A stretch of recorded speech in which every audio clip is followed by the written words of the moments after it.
ಇನ್ನು ಸಾಂಸ್ಕೃತಿಕ ನಗರಿ ಮೈಸೂರಿನಲ್ಲಿ ವಿಶ್ವವಿಖ್ಯಾತ ದಸರಾ ಸಂಭ್ರಮ ಇದಾಗಲೇ ಮನೆ ಮಾಡೋಕೆ ಆರಂಭ ಆಗಿದೆ. ವೀರನ ಹೊಸಳ್ಳಿಯಲ್ಲಿ ಗಜಪಡೆಗೆ ಅದ್ಧೂರಿ ಚಾಲನೆ ಕೂಡ ಸಿಕ್ಕಿದೆ.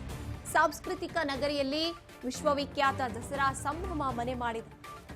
ವೀರನ ಹೊಸಳ್ಳಿಯಲ್ಲಿ ಪ್ರತಿ ಬಾರಿಯಂತೆ ಗಜಪಡೆಗೆ ಅದ್ಧೂರಿಯಾದಂತಹ ಚಾಲನೆ. ಗಜಪಡೆಗೆ ಚಾಲನೆ ನೀಡಿದ್ರು ಯತೀಂದ್ರ ಸಿದ್ದರಾಮಯ್ಯನವರು. ಪುಷ್ಪಾರ್ಚನೆ ಮೂಲಕ ಯತೀಂದ್ರ ಚಾಲನೆಯನ್ನ ನೀಡಿದ್ದಾರೆ. 6 ಬಾರಿ ಅಂಬಾರಿ ಹೊತ್ತಿದ್ದಂತ ಅಭಿಮನ್ಯುಗೆ ಈ ಸಲ ಬೀಳ್ಕೊಡುಗೆ ಕೂಡ. ಅಭಿಮನ್ಯು ಆನೆಗೆ ದಸರಾ ಗಜಪಡೆಯಿಂದ ಸಲ್ಯೂಟ್ ಮಾಡಿ ಬೀಳ್ಕೊಡುಗೆಯನ್ನ ಮಾಡಿರುವಂಥದ್ದು. ಮೊದಲನೇ ಹಂತದಲ್ಲಿ ಮೈಸೂರಿಗೆ ಬರ್ತಾ ಇರುವಂತದ್ದು 9 ಆನೆಗಳ ತಂಡ. ಮೊದಲಿಗೆ ಧನಂಜಯ ಬರ್ತಾರೆ. ಮಹೇಂದ್ರ, ಏಕಲವ್ಯ, ಪ್ರಶಾಂತ, ಗೋಪಿ, ಶ್ರೀರಾಮ, ಶ್ರೀಕಂಠ, ಲಕ್ಷ್ಮಿ, ಕಾವೇರಿ ಆನೆಗಳು ಮೈಸೂರಿಗೆ ಆಗಮಿಸ್ತಾ ಇರುವಂತದ್ದು. ಗಜಪೂಜೆ ನೆರವೇರಿಸಿರುವಂತದ್ದು ಆನೆ ಪೂಜಾರಿ ಪ್ರಹ್ಲಾದ್ ಅವರು.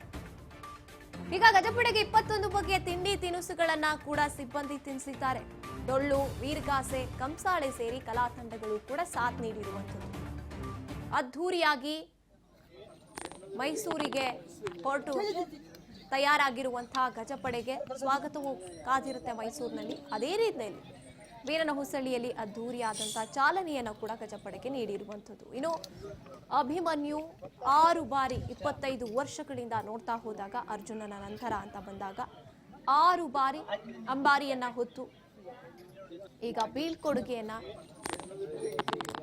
ಕೊಡಲಾಗಿದೆ ಅಭಿಮನ್ಯುಗೆ. ಮೊದಲನೇ ಹಂತದಲ್ಲಿ ಮೈಸೂರಿಗೆ 9 ಆನೆಗಳು, 9 ಆನೆಗಳ ತಂಡ ಆಗಮಿಸ್ತಾ ಇದೆ. ಅಲ್ಲಿ ಅದ್ಧೂರಿಯಾಗಿ ಸ್ವಾಗತವನ್ನ ಕೋರೋದಕ್ಕೂ ಕೂಡ ತಯಾರಿ ಮೈಸೂರಿನಲ್ಲಿ ನಡೆದಿದೆ ಅಂತ ಹೇಳ್ಬೋದು. ಅರಮನೆಯಲ್ಲಿ ವಿಶೇಷವಾದಂತಹ ಕಲಾ ತಂಡಗಳು. ಮೈಸೂರು ಅಂತ ಬಂತು ಅಂದ್ರೆ ಸಾಂಸ್ಕೃತಿಕ ನಗರಿ ಅಂತ ಸುಮ್ಮನೆ ಹೇಳೋದಿಲ್ಲ. ಕಲಾ ತಂಡಗಳು, ಜಾನಪದ ಕಲೆ, ಸಂಸ್ಕೃತಿ, ನಮ್ಮ ಕರ್ನಾಟಕದ ಸಂಸ್ಕೃತಿ ಎಲ್ಲಿ ನಮಗೆ ಹೆಚ್ಚಿನದಾಗಿ ವ್ಯಕ್ತವಾಗುತ್ತೆ ಅಂತ ಬಂದಾಗ ಮೈಸೂರು ಅದೇ ನಿಟ್ಟಿನಲ್ಲಿ ಈಗ ತಯಾರಿಯನ್ನ ಮಾಡಿಕೊಂಡಾಗಿದೆ.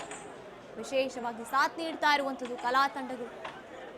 ಮೊದಲಿಗೆ ಧನಂಜಯ, ಅದಾದ ನಂತರದಲ್ಲಿ ಮಹೇಂದ್ರ, ಏಕಲವ್ಯ, ಪ್ರಶಾಂತ, ಗೋಪಿ, ಶ್ರೀರಾಮ, ಶ್ರೀಕಂಠ, ಲಕ್ಷ್ಮಿ, ಕಾವೇರಿ ಆನೆಗಳು ಆಗಮನ ಆಗ್ತಾ ಇದೆ.